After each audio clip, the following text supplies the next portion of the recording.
அஸ்ஸலாமு அலைக்கும் வரஹ்மத்துல்லாஹி தஆலா வபரகாத்துஹு. ஜன்னத்தே கலாம் வ மக்ஃபிரத்தே மகாம் வ நூரே அஜ்சாம் வ தீனி இஸ்லாம். அல்லாஹும்ம ஸல்லி அலா முஹம்மத் வ அலா ஆலி முஹம்மத் وبارك وسلم عليه.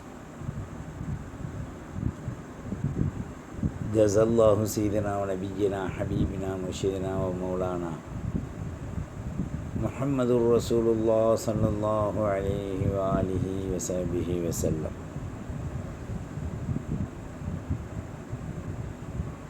اللهم صل على محمد وعلى آل محمد كما صليت على إبراهيم وعلى آل إبراهيم إنك حميد مجيد. اللهم بارك على محمد وعلى آل محمد كما باركت على إبراهيم وعلى آل إبراهيم إنك حميد مجيد. رضينا بالله ربا وبالإسلام دينا وبمحمد رسول الله صلى الله عليه وآله وسلم نبيا ورسولا. فلا تعجبك أموالهم ولا أولادهم إنما يريد الله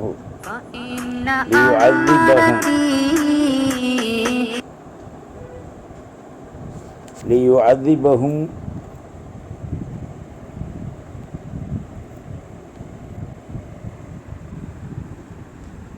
بها في الحياة الدنيا وتزهق أنفسهم وهم كافرون.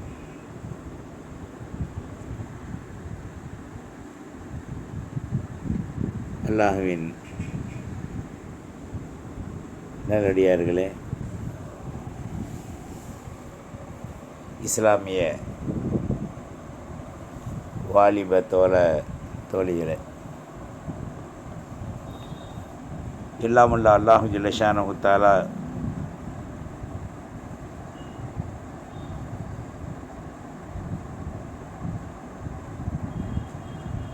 மனிதர்களுடைய வெற்றிக்காக மனிதர்கள் அல்லாஹ்விடத்தில் ஈருலகிலும் ஜெயம் பெற்று வாழ்வதற்காக பல்வேறான வழிமுறைகளை, திட்டங்களை குர்ஆனின் மூலமாக நமக்கு தெளிவாக உபதேசித்திருக்கின்றார். மனிதர்களாகிய நாம் எப்படி வாழ வேண்டும், அவனுடைய சட்டதிட்டங்களை நாம் எவ்வாறு கடைபிடிக்க வேண்டும், அவனுக்கு எப்படி அஞ்சி நடப்பதுடன் மானபித்தாஹா ஸல்லல்லாஹு அலைஹி வஸல்லத்துடைய உண்மையான நடைமுறை சுன்னத்தை நாம் கடைபிடித்து வாழ வேண்டும் என்பதை மிக தெளிவாக அல்லாஹ் நமக்கு குர்ஆனின் மூலமாக, தாஹா ஸல்லல்லாஹு அலைஹி வஸல்லம் அவர்கள் ஹதீஸின் மூலமாக, இன்னும் ஹதீஸே குதுசியின் மூலமாக நமக்கு மிக நேரிய நெறிமுறைகளை வாழ்ந்து காண்பித்திருக்கின்றார்கள்.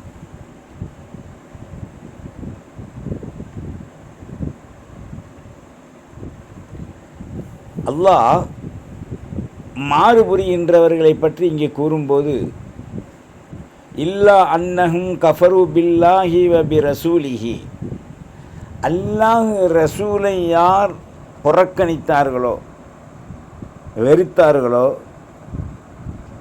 வலா யஅ்தூன ஸலாத்த இல்லா வஹும் குஸாலா, அந்த முனாஃபிகீன்களும் பாவிகளும் தொழுக வரும்போது சோம்பேறிகளாக, பொடுபோக்காளர்களாக இருப்பார்கள். வலா யுன்ஃபிகூன இல்லா வஹும் காரிஹூன், அருவருக்கத்தக்க மானக்கேடான ஈழச் செயலுக்காக வேண்டித்தான் அவருடைய சம்பாத்தியத்தை செலவு செய்வார்கள், நல் வழியிலே செலவு செய்ய மாட்டார்கள் என்று முனாஃபிக்கீன்களையும் பாவிகளையும் பற்றி குறிப்பிடுறான். அல்லாஹ் ரசூலை நிந்திப்பாங்க, தொழுகைக்கு சோம்பேறிகளாக இருப்பாங்க, தொழுகையின் பக்கம் விரைந்து வருவதில் அசால்ட்டாய் காமிப்பார்கள், அவருடைய பொருளாதாரங்களை அதிநவீனமாக பாத்திலின் பக்கம் செலவு செய்வார்கள் என்று அல்லாஹுவிற்கு மாறு புரிகின்ற பாவிகளை பற்றி அல்லாஹ் இங்கே குறிப்பிடுகின்றான். ஃபாசிக்கின்கள், காஃபிரீன்கள், காதிபீன்கள், முனாஃபிகீன்கள் என்றெல்லாம் இதிலே பல்வேறான படித்தரங்கள் பிரிவு இருக்கு. யார் எதன் பக்கம் சார்ந்து வாழ்கின்றார்களோ அதை கொண்டே அவர்கள் ஊர்ஜிதமாக அவர்களுடைய வீணான வாக்குவாதங்களை முன்வைத்திருப்பார்கள். அவர்கள் இஸ்லாத்தின் கோட்பாடுகளை அறவே மறுப்பார்கள், நிராகரிப்பார்கள். இஸ்லாமியர்களிலே பல்வேறான பிரிவினர்களும் இதுபோன்று தான். அமலிலே முன்னுரிமை காண்பிக்க மாட்டார்கள், சோம்பேறிகளாக இருப்பார்கள், வக்தை முற்படுத்த மாட்டார்கள், அவருடைய பொருளாதாரங்களை பாத்திலின் பக்கம் நிறைந்து செலவு செய்வார்கள், நன்மையின் பக்கம் கொஞ்சமும் அவர்கள் பாராமுகமாக இருப்பார்கள். அப்போது இத்தகைய பிரிவினர்களெல்லாம் ஃபாசிக்கீன்கள், காஃபிரீன்கள், காதிபீன்கள், முனாஃபிகீன்கள் என்றெல்லாம் இவர்களை பிரித்து பிரித்து பிரித்து தரங்களை குர்ஆன் நமக்கு காட்டிக் கொண்டிருக்கின்றது. மூமின்கள், முஸ்லிம்கள், மோமினாத்துக்கள் இவர்களை பற்றியும் குர்ஆனின் ஹதீஸிலையும் மிக தெளிவாக அல்லாஹ் குறிப்பிடுறான். அதனால தான் மூமினிலே, மூமினாத்திலே, முஸ்லிமாத்திலே நிறைந்த பேருக்கு அல்லாஹ் ஒரு உபதேசிக்கின்றான். ஃபலா துஅஜிபுக அம்வாலுஹும் வலா அவுலாதுஹும். அல்லாஹ்விற்கு மாறு புரிகின்ற பாவிகளுக்கு அருளப்பட்ட செல்வங்களையும் குழந்தைகளையும் நீங்கள் ஏறிட்டு பார்க்க வேண்டாம். அவர்கள் செல்வ சொற்கில் வாழ்ந்தபோதும் இன்னமா யுரீதுல்லா, அல்லாஹ் அவர்களுக்கு நாடி கொடுத்ததெல்லாம் லியு அத்திபஹும் பிஹாஃபில் ஹயாத்தி துன்யா, இந்த உலகத்தில் செல்வாக்கையும் பொன்னையும் பொருளையும் வசதியும் மாடி மனைகளையும் அல்லாஹ்விற்கு மாறு புரிகின்ற பாவிகளுக்கு அல்லாஹ் கொடுத்ததெல்லாம் மிக கடுமையாக சோதிப்பதற்காக வேண்டித்தான். அதை பார்த்து நீங்கள் ஆச்சரியப்படாதீங்க. வதஸ்ஹக அன்ஃபுசுஹும், அல்லாஹ் அந்த மக்களுக்கு இதையெல்லாம் கொடுக்குறான். புள்ள குட்டி, சொத்து சுகம், காரு பங்களா, செல்வாக்கு, தலைமைத்தனம், பிறர் அவர்களை மதிப்பது, தலைவர்களை தலைவிகளை என்று போற்றுவது, இதெல்லாம் அல்லாஹ் அவர்களுக்கு கொடுப்பது இந்த உலகத்தில் எதுக்குன்னு சொன்னால், ஏளனமாக அந்த மக்கள் அல்லாஹ் ரசூலை எடுத்து கொண்டதற்காக சோதனை. வஹும் காஃபிரூன், இவர்களெல்லாம் இத்தகைய குணாதிசயங்கள் உடையவர்களெல்லாம் இறைவனை, அல்லாஹ் ரசூலை மறுத்தவர்கள். அவர்கள் அல்லாஹ் ரசூலை இழிவுபடுத்துவதாக நினைக்கின்றனர். ஆனால் வதஸ்ஹக அன்ஃபுஸஹும், தங்களுக்குத்தான் அவர்கள் ஏளனமாக கேலித்தனமாக அவர்கள் தங்களையே ஆக்கி கொண்டார்கள். எவ்வளோ அழகாக சொல்கிறான் பாருங்க அல்லாஹ். இவர்களிலே அநேகமான மக்கள் நரக எரிகுள்ளிகளாக நாளை கியாம நாளிலே மாற்றப்படுவார்கள். அப்போது முஸ்லிமாத்திலே ஒரு பிரிவினர்கள் கூற நாம் கேட்கின்றோம், அல்லாஹ்விற்கு மாறு புரிகின்றவர்களுக்கு இவ்வளோ செல்வங்களை அல்லாஹ் அள்ளி கொடுக்குறான், அவர்கள் மாறு புரிஞ்சு கொண்டிருக்காங்க, நாம் அல்லாஹ்வை அஞ்சுறோம், நமக்கு கொடுக்க மாட்டானே என்று ஒரு சில கூட்டத்தினர்கள் பேசுவதை நாம் கேட்குறோம். ஆனால் அவருடைய கண்களுக்கு ஹுப்பு துனியா ஜீனத்துன் வத்தஃபாகுருன், உலகத்தில் உண்டான பொருள்கள் தற்பெருமையாக, ஆடம்பரமாக, ஆணவமாக தெரியலாம். இவைகளெல்லாம் கிஞ்சிற்றும் நாளைக்கு உதவாது. இந்த மண்ணிலே கொடுக்கப்பட்ட செல்வங்களும் செல்வாக்குகளும் அதிகாரங்களும் அதிகாரித்தனமும் அடக்கி ஆளும் முறையும் ரூஹானியத் அவனுடைய உடலை விட்டும் ரூஹு செல்லும்போது செல்லுமா என்றால் ஒரு காலம் செல்லாது. நாளைக்கு யாரும் உதவுவார்களா? சக்கரத்தில் உதவ முடியாது. அங்கும் எங்கும் மருத்துவ கூடங்களிலும் டெஸ்ட்டுக்கும் எடுத்து சென்றாலும் கூட அரை மணி நேரம் 1 மணி நேரம் டைம் நிர்ணயிப்பாங்க. அந்த டயத்துக்குள் முடிந்து விட்டால் இவனை சீண்டி பார்ப்பதற்கு ஒரு நாளைக்கு மேல், குறைந்தது 24 மணி நேரத்திற்கு மேல் என்ன பொருள் இருந்தாலும் எத்தகைய தெய்வ தாட்சியம் இல்லாமல் மண்ணுக்குள் அவனை வீசி தள்ளப்படும். அப்போ அல்லாஹ் கேட்குறான், அல்லாஹு யஸ்தஹ்ஸிஉ பிஹிம் வ யமுத்துஹும் ஃபீ துக்யானிஹிம் யஅமஹூன். அடுத்த ஆயத்தில் கேட்குறான். சகோதர சகோதரிகளே, உலக வாழ்வு ஓர் அற்பமான சில நிமிடங்கள், சில நாட்கள், வாரங்கள், மாதங்கள், ஆண்டுகள். அதற்கு பின்னால் அந்த கை சேதமே நாம் என்ன செய்வோம்? நமக்கு யார் உதவுவார்? கொஞ்ச நேரம் லைட்டையெல்லாம் நூற்றி யாருடைய பேச்சுக்களும் சப்தங்களும் இல்லாமல் ஒரு இருட்டில் படுத்துக்கொண்டு ஒரு சின்ன கற்பனை பண்ணி பாருங்க. அந்த கற்பனைகளில் தான் மரணித்து விட்டதாகவும் இங்கே யாரும் இல்லை, இங்கே உதவுவதற்கு அல்லாஹ் ரசூலை தவிர யாரும் இல்லை, நமக்கு யார் சொந்த பந்தங்கள் பணங்கள் கிடைக்கும் உதவுவார்கள் என்று நீங்கள் சற்று சிந்திப்பீர்களேயானால் அங்கே எத்தகைய பிரயோஜனம் அளிக்க முடியாது. யாரும் எந்த பிரயோஜனத்தை தர முடியாது. இந்த சந்தேகத்திற்குரிய நாம்ருதா வாழ்க்கையில் சொற்ப ஆண்டுகள் அற்பமாக வாழக்கூடிய இந்த உலகத்தில் நமக்கு மிஞ்சியது 3 தான். நாம் உண்டது, உடுத்தியது, நம்ம வாழ்வை கழித்தது. இதெல்லாம் நாம் சிந்தித்து பார்க்கும்போது நேற்று இருந்தது இன்று இல்லை, அன்று இருந்தது என்றும் இல்லை, இனி வரப்போவது யாருக்கும் தெரிவதும் இல்லை. இந்த சந்தேகத்திற்குரிய வாழ்வுகளில் அவ்வப்போது கிடைக்கின்ற நியாமத்துக்களை வைத்து அல்லாஹ் ரசூலை அஞ்சி உணர்ந்து நாம் சற்று சீர்தூக்கி பார்ப்போமேயானால் நமது வாழ்வு மிக அருள்மயமான வாழ்வாக, பரக்கத்திற்கும் ரஹ்மத்திற்கும் அஃபுவுக்கும் ஆஃபியத்திற்கும் உண்டான வாழ்வாக மாற்றி அமைத்து நமது வாழ்விலே மிகப்பெரிய ஒரு முன்னேற்றத்தை நாம் பார்க்க முடியும். இல்லையேல் அந்தோ கை சேதமே, எமது வாழ்வு எம்முடைய கரங்களை கொண்டே நாசமாகிவிட்டது என்று குர்ஆனின் கூற்றுக்கொப்ப தனது வாழ்வை இவன் தானே நாசமாக்கிக் கொள்கின்ற ஒரு சூழலிலே வாழுகின்றான்.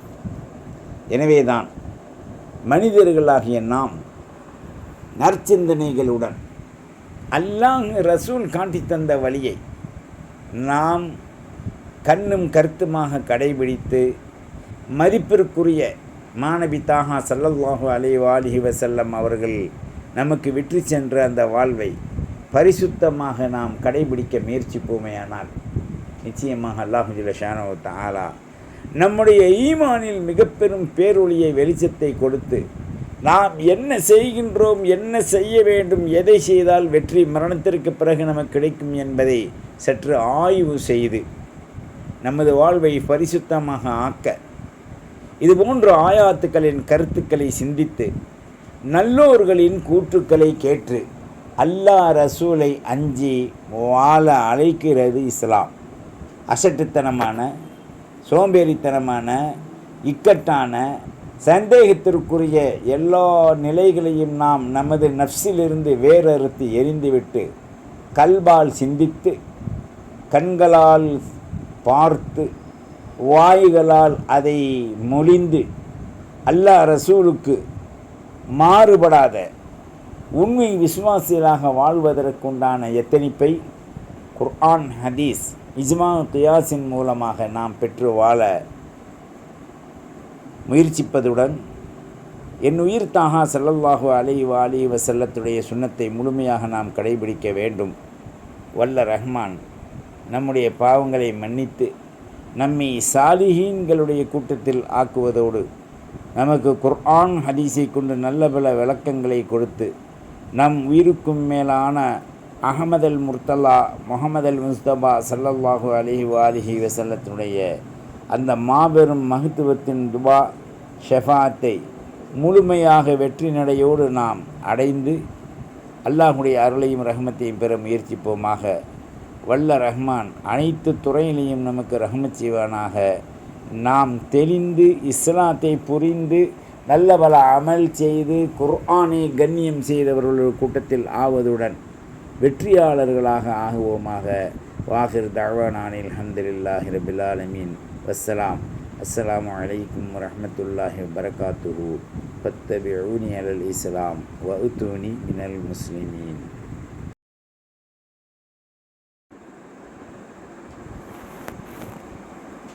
வறுமை ஒழிப்ப கையில எடுங்க.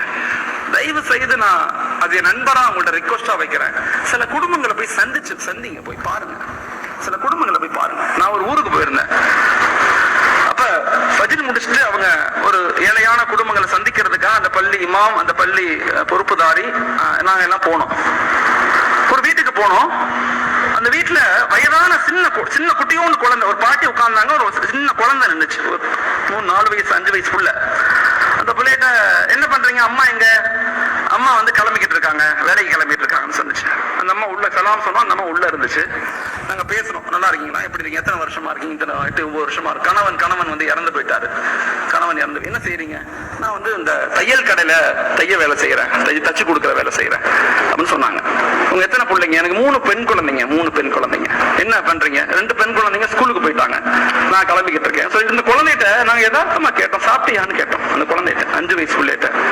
அந்த குழந்தை சாப்பிடலன்னு சொன்னிச்சு. காலை சாப்பாடு சாப்பிடல. ஏன் சாப்பிடலன்னு கேட்டேன். அந்த குழந்தை சொல்லுது, அஜத்துங்க, எங்க அக்காவுக்கும் எங்க வீட்டுல யாருக்குமே காலை சாப்பாடு கிடையாது. அந்த குழந்தை சொன்ன வார்த்தையை நான் அப்படியே உங்கள்கிட்ட சொல்றேன். எங்க வீட்டுல காலை சாப்பாடு யாருக்குமே கிடையாது. எங்க அம்மா என்ன செய்வாங்கன்னா, எனக்கு மட்டும் நைட்டு ரஸ்க் வாங்கி வைப்பாங்க, தண்ணியில ஊற போட்டு ரஸ்க் வச்சிருக்காங்க.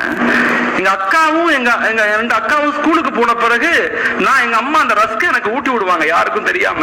நான் சாப்பிட்டுட்டு அப்புறம் நான் ஸ்கூலுக்கு போவேன் சொல்லிட்டு அந்த புள்ள அழுதுட்டு, அந்த குழந்தை அழுகுது. எங்க அம்மா சாப்பிடவே மாட்டாங்க, எங்க அக்காவும் சாப்பிட மாட்டாங்க. அந்த குழந்தை அழுகுது, 5 வயசு புள்ள. இதை பார்த்த அந்த முத்தவல்லி தேம்பி அழுதா. அல்லாஹ் அக்கா சொல்றேன், சொன்னாரு, 8 வருஷமா இந்த ஃபேமிலி இங்க இருக்கிறாங்க. இந்த இருக்குது மஸ்ஜித், இந்த இருக்கு என் வீடு. நான் ஒரு தடவை கூட இந்த ஃபேமிலியை நான் பார்த்தது இல்ல மௌலானா. அவர் சொன்ன வார்த்தை, பார்த்தது இல்ல மௌலானா. ஒரு நாளைக்கு நாங்க ஹோட்டலுக்கு போனா 2000 ரூபாய்க்கு சாப்பிடுறோம். 2000 ரூபாய்க்கு ஹோட்டலுக்கு போனோம், 2000 சாப்பிடுறோம். அந்த குடும்பத்துக்கு ஒரு நாளைக்கு 40 ரூபாய் காசு இல்லை. இப்படிப்பட்ட சமூகம் இருக்கு. இஸ்லாமிய சமூகத்தினுடைய பல வீழ்ச்சிகளுக்கு பல காரணங்கள் இருந்தாலும் ஏழையான மக்களுடைய சாபங்களும் ஒரு காரணம்ங்கிறத விளங்கிடும். உண்மையிலேயே வருத்தப்பட்டு நான் சொல்றேன். ஒரு தடவை நபி ஸல்லல்லாஹு அலைஹி வஸல்லம் காலத்துல வஃபாத்துக்கு பிறகு ஹஜ்ரத் அபூபக்கர் ரலியல்லாஹு அன்ஹு ஒவ்வொரு தொழுகை சுபஹுக்கு முடிஞ்சானே வேகமா எந்திரிச்சு வெளியே போனாங்க. வேகமா எந்திரிச்சு எல்லாரும் அப்படியே பாக்குறாங்க, எங்க போறாங்க இவங்க, எங்க போறாங்க. ஒரு தடவை உமர் ரலியல்லாஹு பின்னாடியே போனாங்க. இவர் எங்க போறாரு? டெய்லி போறாரு. பின்னாடியே போனா ஒரு குடிசை வீடு, அந்த வீட்டுக்குள்ள ஒரு வயதான பாட்டி உட்கார்ந்து இருக்காங்க, நடக்க முடியல. அபூபக்கர் ரலியல்லாஹு அந்த நாட்டினுடைய அரசர், கலீஃபா, வேகமா போன அந்த வீட்டுக்குள்ள போனாரு. வீட்டை ஃபுல்லா கிளீன் செஞ்சாரு, வீட்டை ஃபுல்லா சுத்தம் செஞ்சாரு. அந்த அம்மாவுக்கு சமைச்சாரு, பக்கத்துல சாப்பாட வச்சாரு. அந்த அம்மா எடுத்து சாப்பிடுது. டெய்லி நடக்குது, இது டெய்லி நடக்குது. ஒரு தடவை அபூபக்கர் ரலியல்லாஹு வஃபாத் ஆயிட்டாங்க, இறந்து போயிட்டாங்க. உமர் ரலியல்லாஹு ஆட்சிக்கு வந்துட்டாங்க, கலீஃபாவா இருக்கிறாங்க. அவங்க என்ன செய்யறாங்க, உடனே டெய்லி அபூபக்கர் ரலியல்லாஹு நண்பர் ஒருத்தவங்க வீட்டுக்கு போனாங்களே ஞாபகம் வந்து இவங்க அந்த வீட்டுக்கு போனாங்க. ஒண்ணுமே சொல்லல, வீட்டுக்குள்ள போனாரு, வீட்டை ஃபுல்லா சுத்தம் செஞ்சாரு, சாப்பாடு செஞ்சாரு, அந்த அம்மா பக்கத்துல வச்சாரு. அந்த அம்மா சாப்பிட்டுட்டு சொன்னுச்சு, உன் நண்பர் அபூபக்கர் இறந்து போயிட்டாரான்னு கேட்டுச்சு. உன் நண்பர் அபூபக்கர் இறந்து போயிட்டாரா அப்படின்னு கேட்டுச்சு. ஷாக் ஆயிட்டாங்க உமர் ரலியல்லாஹு. அந்த அம்மா கண்ணு தெரியாது, எப்படி தெரியும்னு இவர் கேட்டாங்க. அந்த அம்மா சொன்னுச்சு, உன் நண்பர் எனக்கு உணவு வைக்கும் போது நல்ல ஆத்தி சூடு இல்லாம வைப்பாரு. 2வது பேரிச்சம்பரத்தினுடைய கொட்டையை எடுத்துட்டு சொலைய மட்டும்தான் போடுவார். நீ கொட்டையோட போடுறதுனால சாப்பிட முடியலன்னு சொன்னுச்சு. உமர் ரலியல்லாஹு அழுதாங்க. என் நண்பரை ஒருபோதும் எங்களால மிஞ்ச முடியாது. மக்களை சந்திங்க, மக்களை போய் பாருங்க, மக்களுடைய கவலைகள் என்னன்னு கேளுங்க. எத்தனையோ குடும்பங்கள் கேட்கும் போது அந்த குழந்தை சொல்லுது, நான் இங்க கூட பொள்ளாச்சியில கூட ஒரு ஃபேமிலிய மாலிக் பாய் சொன்னாங்க, அந்த அம்மா கேட்டுச்சு, இத்தனை வருஷமா எங்கள்கிட்ட யாருமே கேட்கலையே,